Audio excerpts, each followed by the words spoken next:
class, and welcome to the Sociology of Marriage.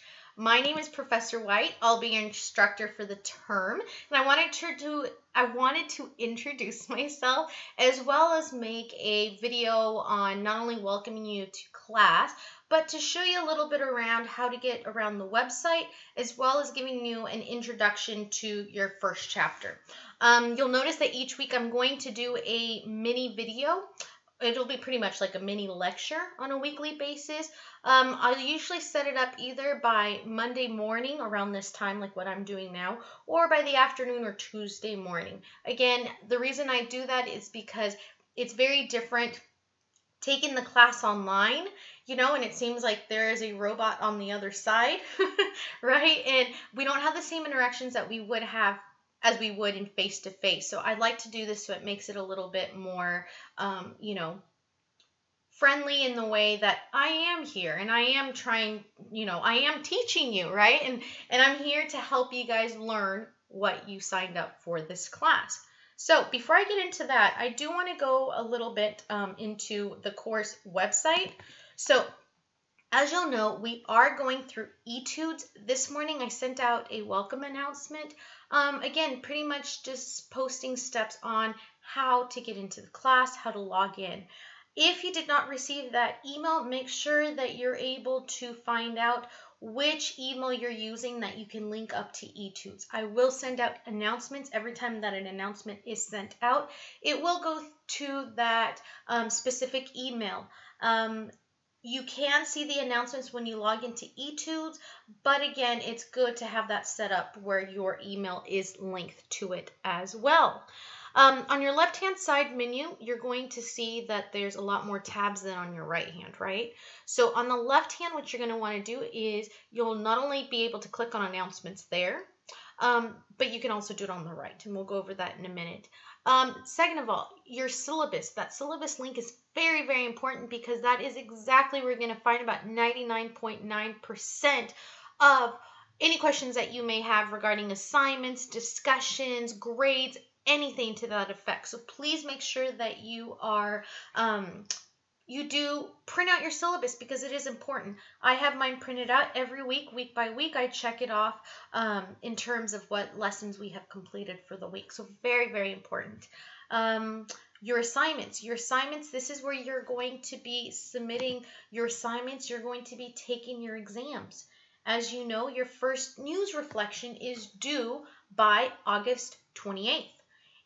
In a couple of minutes, I'm going to talk about the modules, and that modules will give you more information regarding your news reflections. On this side of the menu as well, you'll notice that you have your discussion. Every week you have a discussion question. By Friday, you are to post your initial post. So I'll ask you like a question, and then you'll be able to respond to it.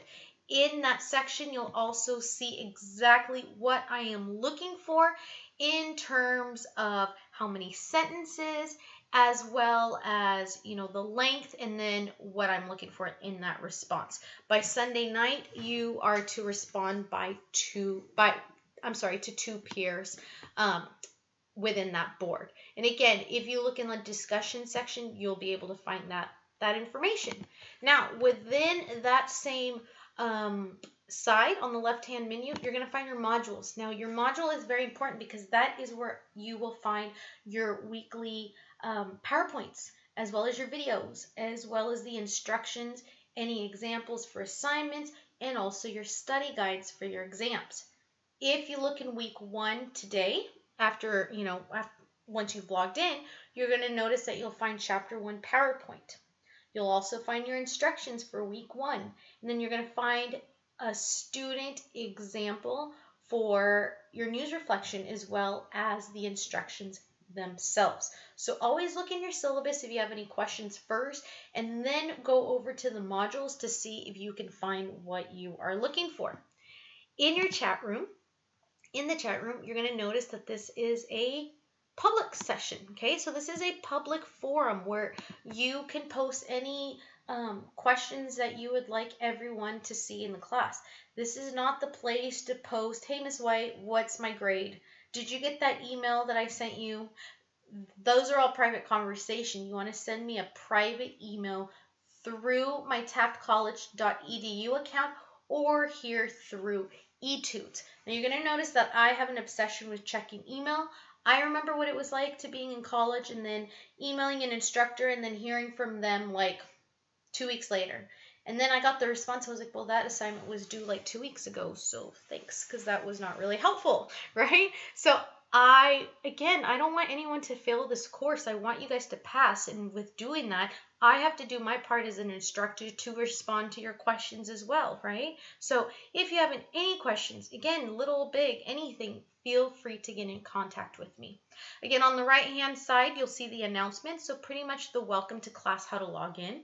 At this point, if you're watching this video, you've already logged into class, right?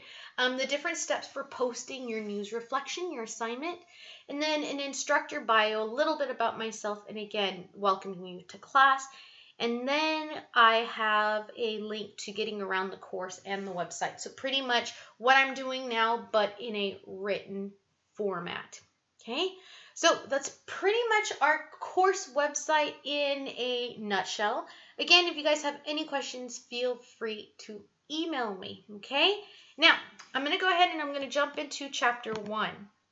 So chapter 1 is pretty much setting the foundation for this course because, as you know, yes, the course is called Sociology of Marriage, but you can't have marriage without having a family, right? So we're very much going to be talking about family and how much family plays a role in the process of leading up to whether you decide to get married or you don't get married, right?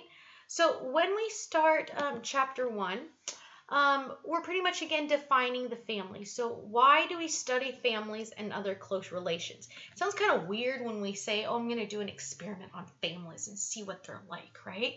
Because as we know, every family is completely different. There is no such thing as a perfect family, as much as we would like to be told through social media, and we will talk about that, right? But again, how do you go about studying families and why they are the way they are, right? So a couple of questions, right, to begin. So what does family mean to you? Again, if I were to ask you and everyone were to post a response, I guarantee you almost everyone would have a different response, right? It wouldn't be like that one definition that we would find in the website, in the Webster Dictionary, for example, right? Do families have to include children? We're going to talk about this. Do you have to have children to be considered a family? What if you're a couple that does not want to have kids? What if you're a couple that cannot have kids? We're going to talk about that, right? What is required to have a family? Do you have to be legally related to be that person to be family? I have family members I wish I wasn't even related to, right? So they're still family. Do you trust them and go to them for advice or to seek help? Maybe, maybe not. Maybe you consider someone else like your best friend to be family, right? But they're not legally or blood related to you. Maybe your family is your dog or your cat or an animal or your plant, right? So how many different definitions can we get to what is family, right?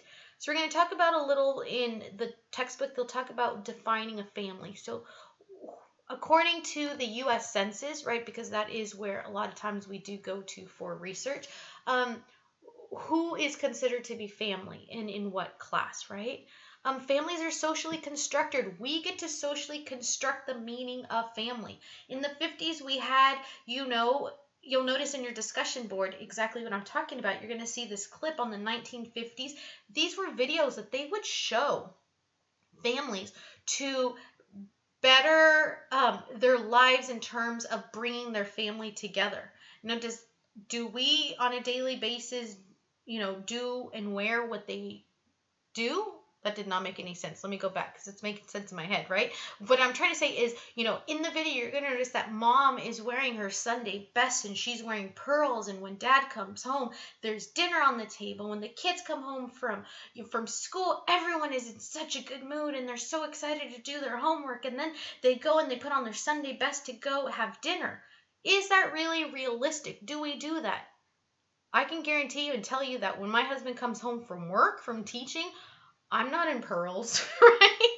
Okay. So again, we're going to see why we construct families to be what they are. And what happens when we say that these families are normal and then some families are dysfunctional, right?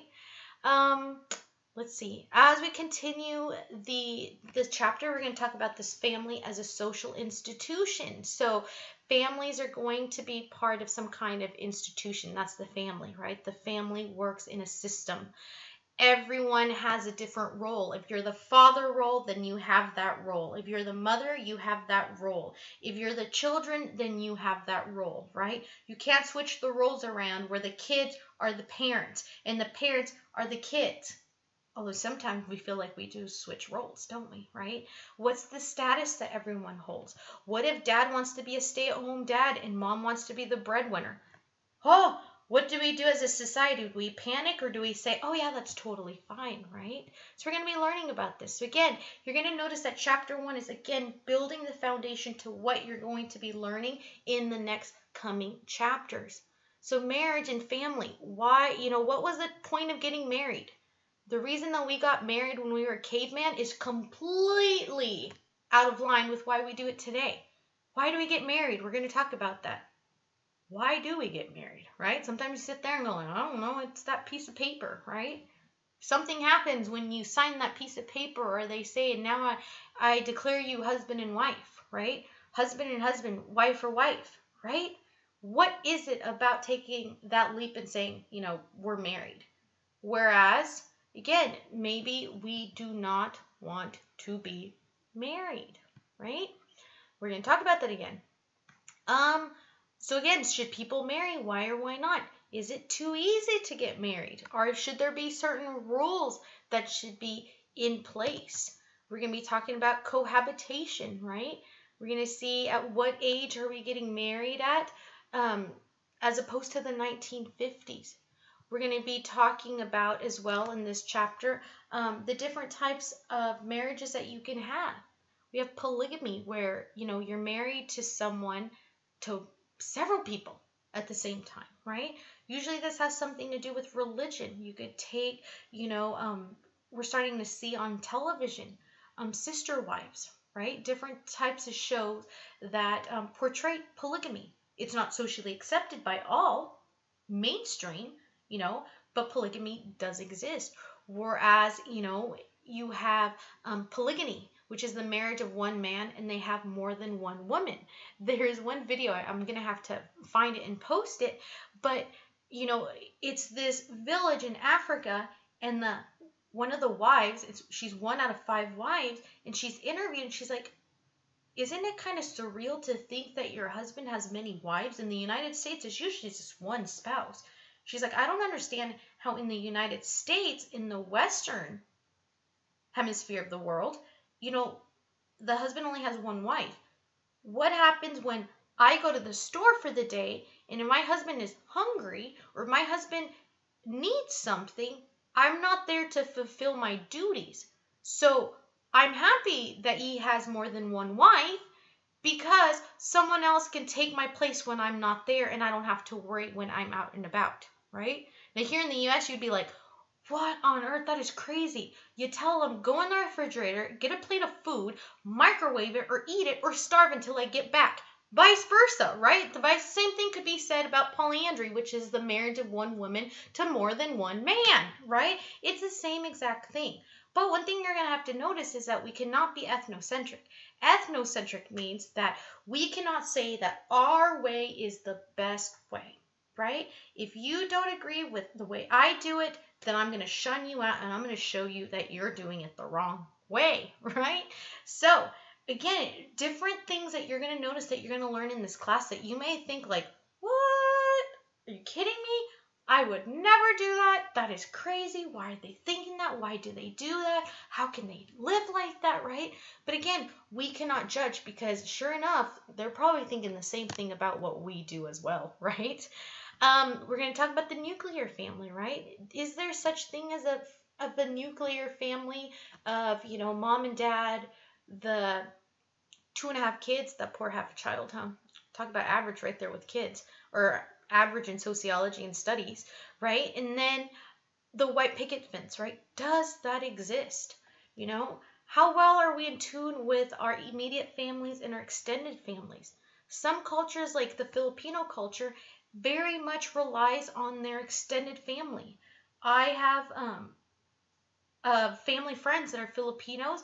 Their entire family, all the aunts and uncles and the grandparents, all live within the same block, right? Because again, that extended family, you hear of the term, it takes a village to raise.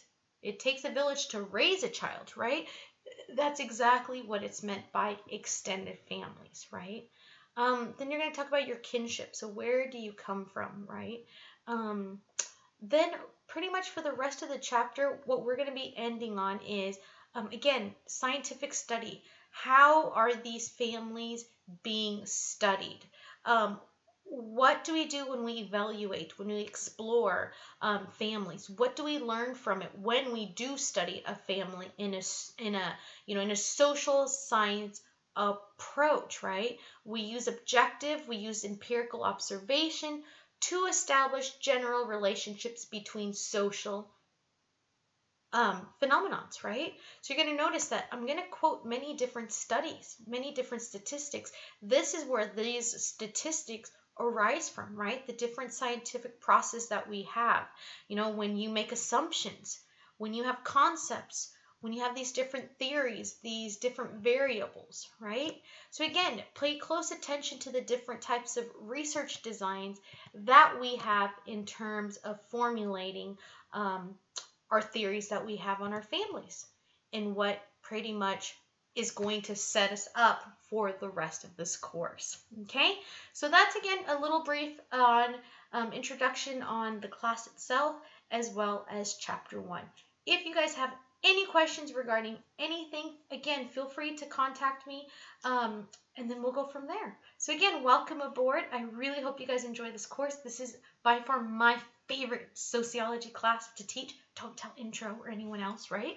But enjoy it. It's going to really open up your eyes. And again, you're not going to just be learning about what we practice here in the US, but what we learn around the world, right? You're going to be taking a worldwide approach to the sociology of family and marriage, okay? So enjoy the course, welcome aboard, and I'll see you guys next week. Bye-bye.